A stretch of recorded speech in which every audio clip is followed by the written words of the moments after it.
Hi, I'm Steve Morgan, founder of Cybersecurity Ventures and editor-in-chief at Cybercrime Magazine. I'm here today with Gordon Lawson, President and Chief Revenue Officer at RangeForce, developers of the world's most comprehensive cybersecurity training and cyber skills assessment program. To learn more about RangeForce, visit rangeforce.com. Gordon, welcome. Great to have you with us today. Thank you, Steve. Really appreciate the opportunity. So Gordon, to get started, maybe you can give us some history and put the cyber range market in perspective. First off, what exactly is a cyber range? Yeah, so it's a great question, and it's a space that's been around for a little bit, but really in its current iteration, it's certainly evolved a lot. But traditionally, a cyber range was a dedicated environment. It often involved on-premise hardware, very expensive to stand up, where red and blue teams could go through a full attack simulation.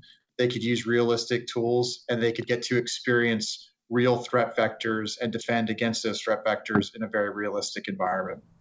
So the first cyber ranges in the U.S. Were confined to secret programs in the U.S. Department of Defense, along with defense contractors, and they were for cleared staff only. Is that right? For the most part, yes. That's certainly how they started. Certainly, folks like NSA and other government agencies and other components of DoD have been doing this for years. Our history as a company was helping to build out the NATO cyber range in the mid and early 2000s. But yes, it typically was confined to cleared personnel. And as a former naval officer, I'm familiar with those kind of environments. And it just made it very, very difficult for people to really get hands-on. If you weren't a part of the military or weren't in the intelligence community, very, very difficult to be able to learn in that sort of realistic environment. Now, some of the first cyber ranges emerged in universities. Is that right? Before we really started to see them in the commercial sector? For sure. They certainly started in universities. They started migrating. I think that the state of Michigan was one of the first actual states to sponsor things and to bring it out of that DoD military type environment. States got grants. They started standing these things up. And that really, I think, broke the whole cyber range into a more commercial mainstream market from there. But yes, absolutely. It went from DoD to academia, state governments, and then I think that larger corporations certainly started standing up and building out their own custom cyber ranges. And now companies like RangeForce have brought it into the mainstream where anyone can have access to a very hands-on cyber range-like environment and a very realistic environment to train their people. Now, what RangeForce is doing is very cutting edge. You have a cloud-based platform, but before we ask you about that, what did the cyber range market look like before you emerged? It's still a relatively new market. That's why I ask.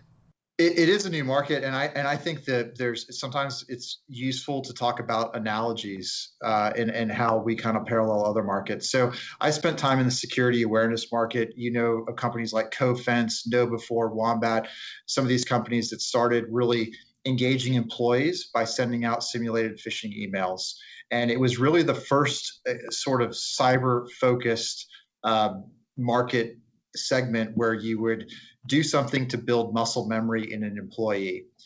I think what the difference with cyber range is, and this concept of really hands-on technical training, which is even more broad than a cyber range, is we're bringing a curriculum, a prescriptive learning path in a very hands-on way to technical staff within an organization.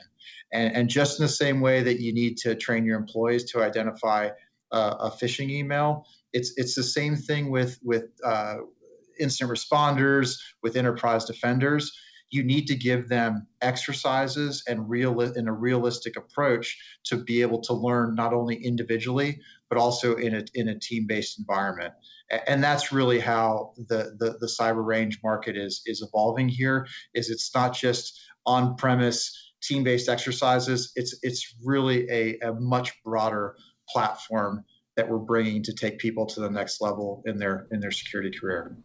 And I think there's a new dimension beyond, the idea of training and upskilling our professionals. We also have a labor crisis. I don't know if that was something that you or any of the other companies in the space set out to solve, but we're in a situation right now where, we estimate there'll be 3.5 million unfilled cybersecurity positions open by the end of next year. And forgetting about the exact number, clearly we have a problem. And I think that's something that you address as well. That's right.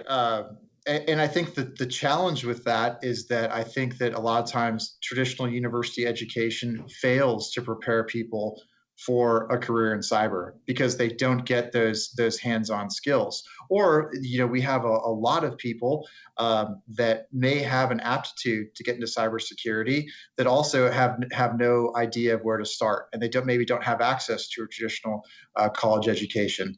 So at RangeForce, what we can do is there's a great way to expose people to see what their aptitude is like and if they want to get into this. And then certainly we can take the general IT population, give them cybersecurity specific skills, whether that's in specific perimeter control tools, SIM, EDR, next gen AV. We can give them access to those things so that they are able to practice on those tools before they have to do it in real life.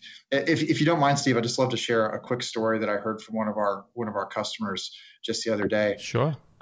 This is a SOC analyst who they had QRadar, Fortune 500 company. They had QRadar in their environment. When he got to the organization, he was not allowed to touch QRadar for 6 months. He had no exposure to the SIM, and he had to really learn on the job, but he never got to access that tool. And I think about, we have QRadar modules in our platform. What a great way to be able to expose an analyst to the tools that they're going to use in real life in a benign cloud-based environment. It's really building up those fundamentals before they have to experience a threat for the first time. And I think that's really the difference with this concept of a cyber range in the cloud is you can expose your key enterprise defenders to what these things look and feel like before they have to defeat them in real life. The space is so new that, listening to you, I'm learning as we go, the idea of actually having QRadar in the cloud, that's pretty incredible. Right. And I think, there's obviously different deployments with these technologies.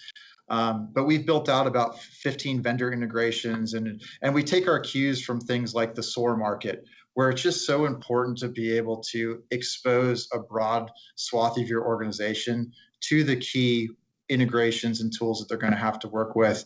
That's just an essential part. And a lot of times, as you know, these breaches, it's not like the tools miss them. A lot of times it's because the analysts missed that alert. And so we're by being able to exercise people in this cloud-based range environment, we can show them what that alert looks like, and so they can feel it and build that muscle memory for when the real thing happens. So I want to ask you a couple of questions about the platform. Before I do that, tell me about the company. When did the company launch, and maybe the key milestones up through today? Sure. So the company launched in 2015. RangeForce launched in 2015. We were basically building out technology for a few years.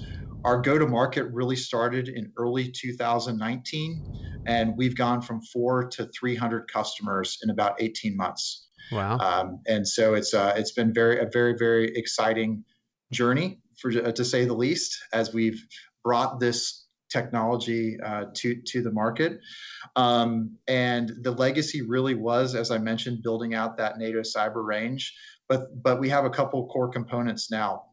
One is we think that self-paced asynchronous learning is very important. So as part of our platform, we have about 430 modules, adding 20 plus modules a week, where someone can go in kind of like in a Netflix model.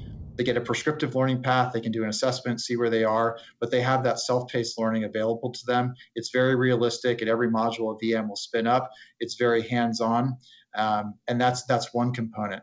And then the other component goes back to that traditional cyber range type environment. It is a team-based cloud cyber range that has full red and blue team attacks. It has full attack emulation, tool emulation as well. And so we're the only player on the market that has that individual component as well as that team-based component. And we think that that combination is really the way that you can take an organization and the resiliency of an organization to the next level. Now, correct me if I'm wrong, but most cyber ranges historically have been physical. You would go to the cyber range in Michigan or in Tennessee or, whatever the case may be. And I know that there's still a lot of those operating. How new is the cloud space and how many players are there? I don't think there's many companies who are even doing what you're doing. There's a handful of companies that are doing it. I think that we all have similar goals, but I think it really goes back to the ease of being able to set up different tools and make that realism as realistic as possible, if you will. So there really are only a handful of players. I think what differentiates RangeForce from maybe some of the other players is that we are 100% cloud-based. We'll do the occasional on-prem piece for a government or specific client, but really we're 100% cloud-based. And I think the number of alliances that we have with Splunk, Palo, Cisco, Recorded Future, those alliances are very unique to kind of our offering, and they also help us to make those team-based range exercises very realistic. We call that range Battle Fortress. We call our self-paced battle skills to kind of make it easy and make it clear for customers.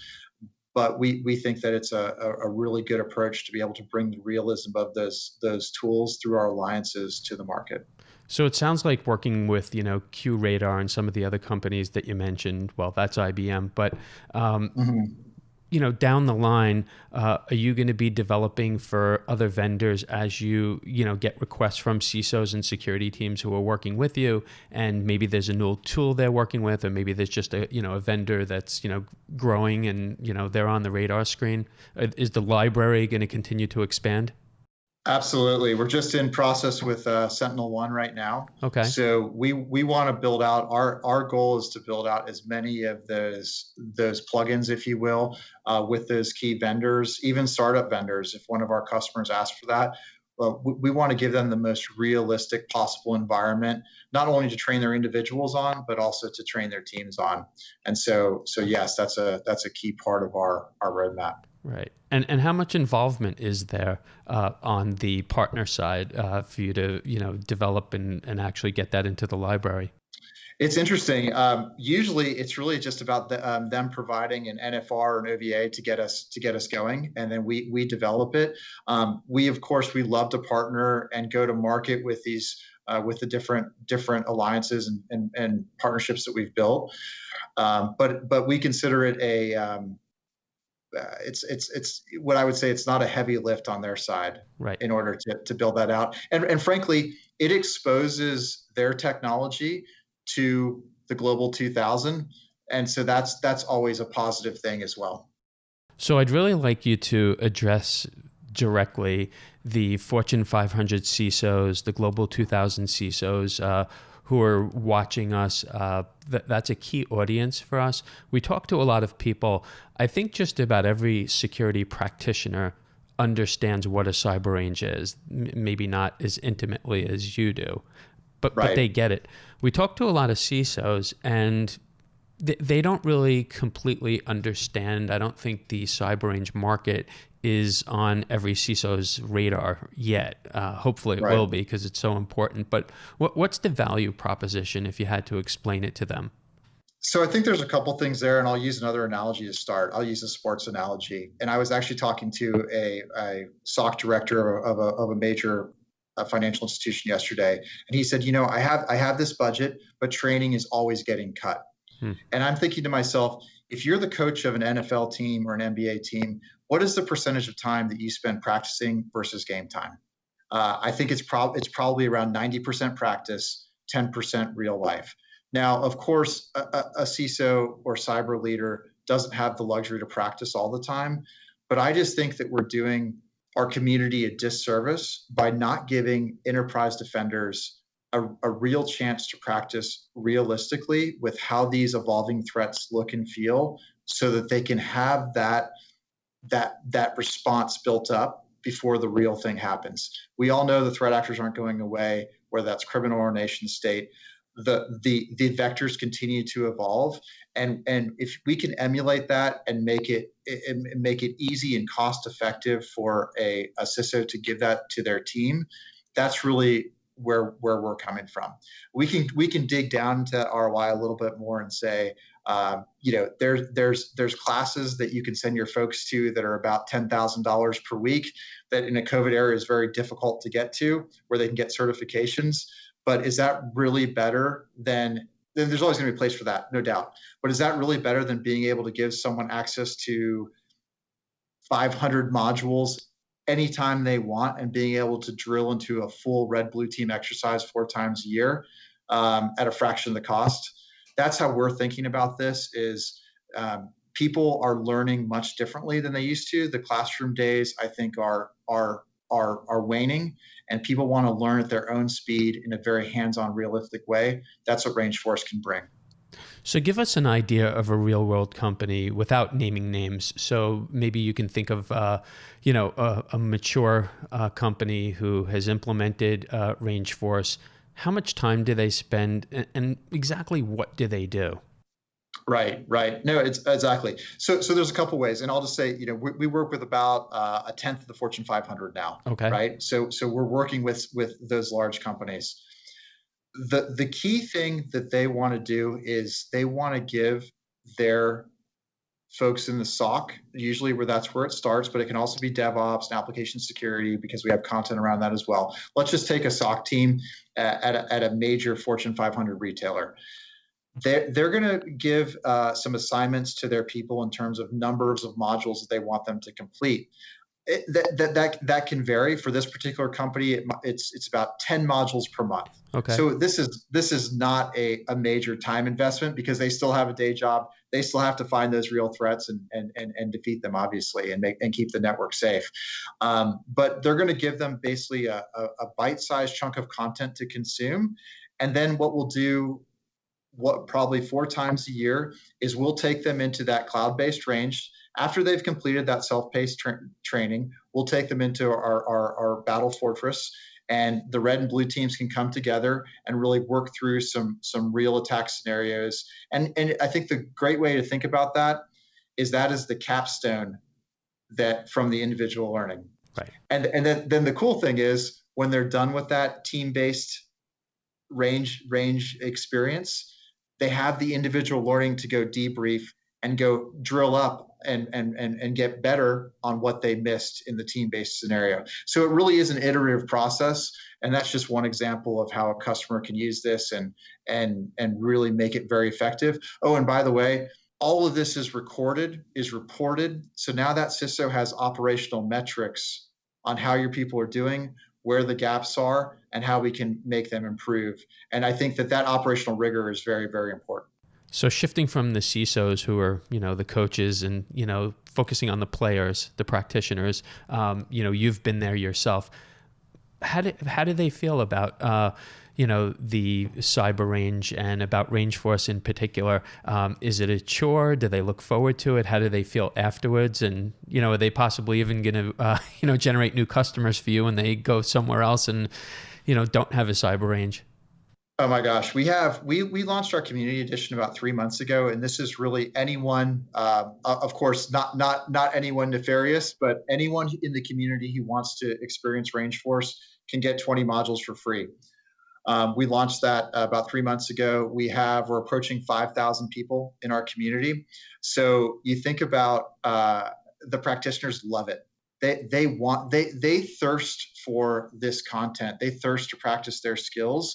And I think that's really the exciting thing of what we can bring to the market is we want them in there. We want them to help us make our content better, to make it more realistic. And so the response across the board has been, please keep giving this to us, give us access, let us take our careers to the next level. And once again, that failure of traditional learning, I feel like we're filling that gap, and we're able to really upskill a great number of people, and we hope to keep doing that. So RangeForce recently introduced a hands-on workforce-ready certificate program. I think it's the first Blue Skills certificate program in our market. Is that right? That's correct. And exactly, what is it? Who is it for? It's for anyone who wants it. So if you're a company that's using RangeForce, of course your people have access to that immediately. It is ANSI accredited, and they can also go on Credly and get their certificate. They can use it for continuing education as well.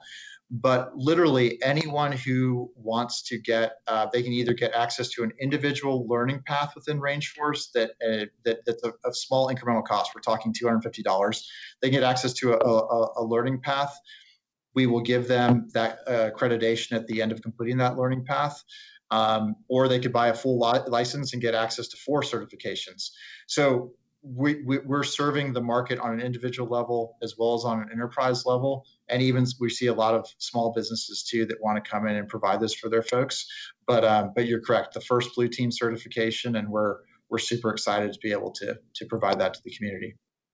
Now, RangeForce held a webinar with the U.S. Cyberspace Solarium Commission.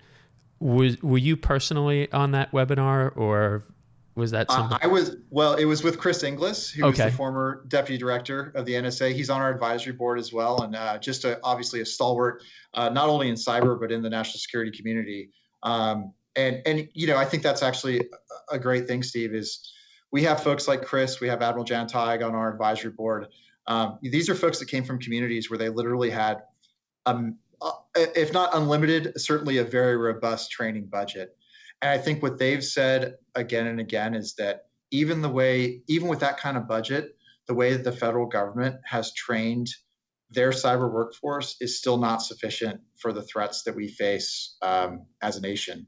And so I think that they've lent their name to RangeForce because they believe in this mission of really democratizing technical cybersecurity training. But yeah, I'm sorry to interrupt, but Chris is an incredible patriot, incredible man, and we're certainly honored to have had that chat with him. Well, I asked because Mark Montgomery, who's the executive director at CSC, is on our advisory board. In fact, we had him on a couple of times recently. Great guest. And, he said something the last time we met with him that stood out in my mind. And I'm just going to quote him. He says, some of the same things we're recommending today, we were pushing 23 years ago. And, they're just trying to drive this point home, not just around, cyber range training, but cyber defense in general, and trying to reach the C-suite. Do you think our industry is doing a better job? Do you think in large corporations that CEOs and boardroom executives are paying more attention to the threat? I think they are. I think they're definitely paying attention to the threat because the consequences are so severe. But I think that this goes back to this is a human problem. And so let's go back to that phishing simulation analogy for a second, right? If you're sending out a phishing simulation to an employee, one employee has to report that, and then hopefully the SOC can do their job. But you have lots of employees who maybe have a chance to see that bad phishing email. When you talk about the people in the SOC, if one person in the SOC does something incorrectly or misses that alert, or something is not configured correctly, or has not seen that vector before, they're the tip of the spear. They're the last line of defense many times. And so the consequences can be even worse, right? And so that's what I think about is these companies maybe a large company has 400 people in the SOC, maybe it has 30 people in the SOC. As you know, the range can be quite large.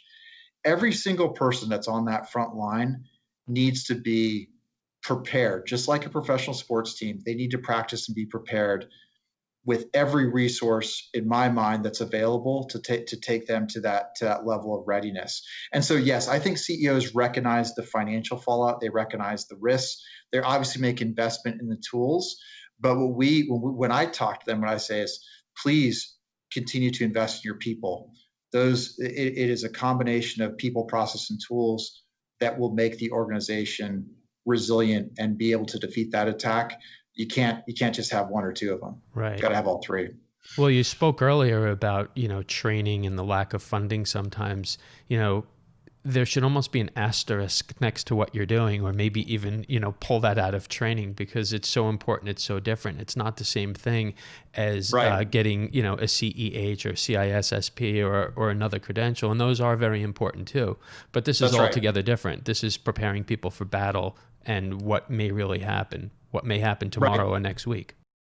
That's exactly right. I love, so when I was a naval officer, I went to airborne school or parachute school.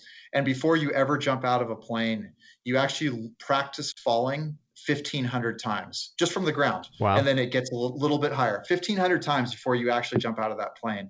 And I think to myself, that's how you really build up that. It's not just muscle memory, because there's different angles that you're falling at, right? And so you're building up kind of contingencies in your mind too, but it's making you stronger so that you can execute and not get hurt when it actually happens.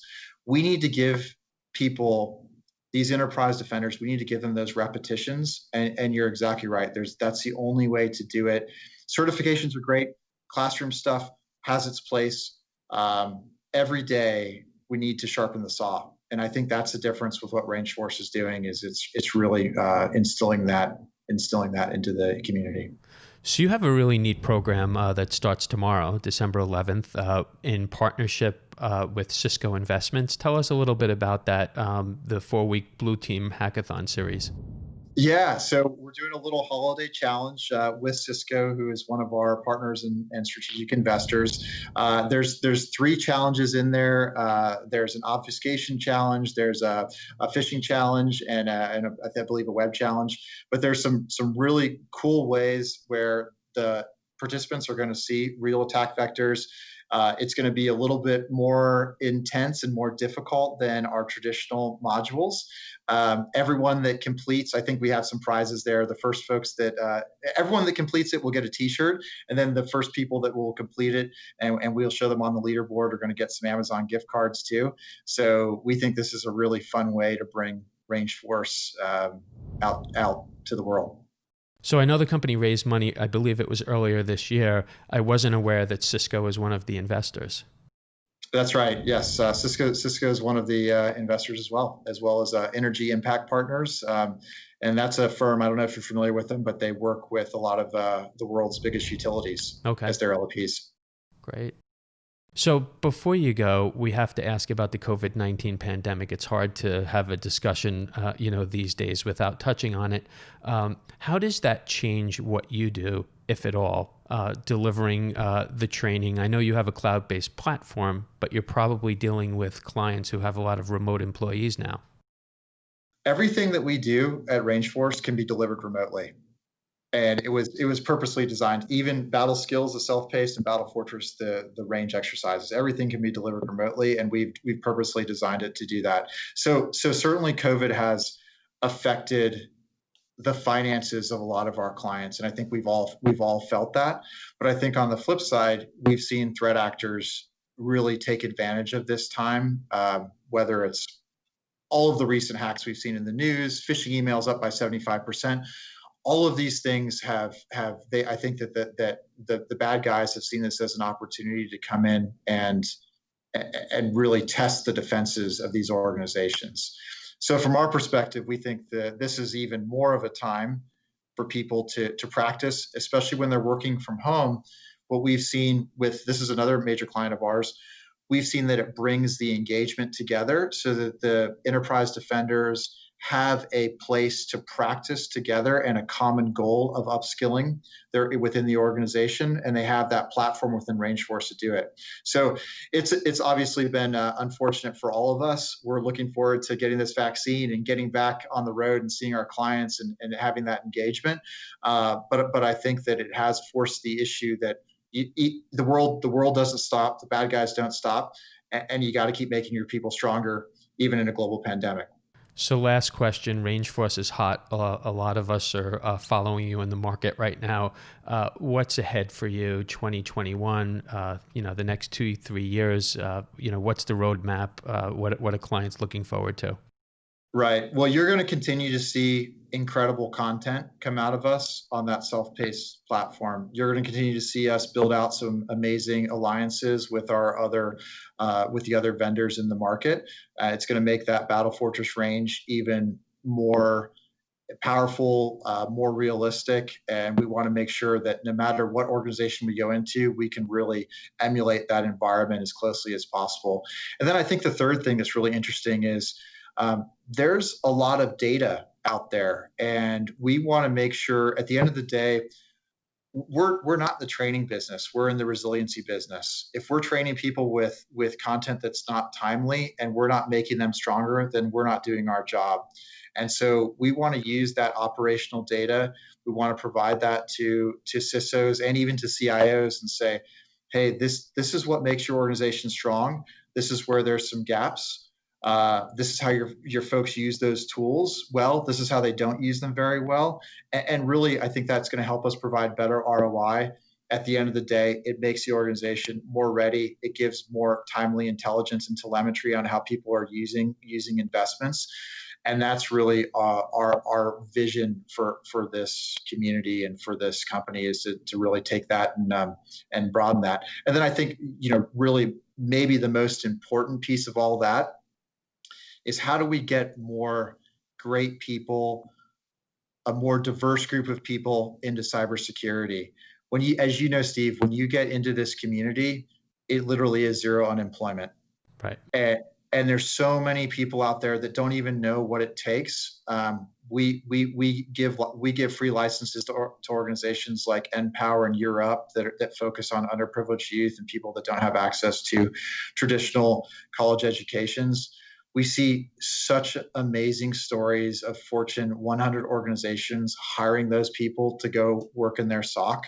I think that's the broader mission here, is we want to get them a chance to take their careers to the next level, earn a great livelihood, and that really does change the world at the end of the day, because they're the ones that are going to keep all of us safe, keep our finances safe, keep all those things safe, and that's a really noble job for them to be able to get into, and we're honored to enable that.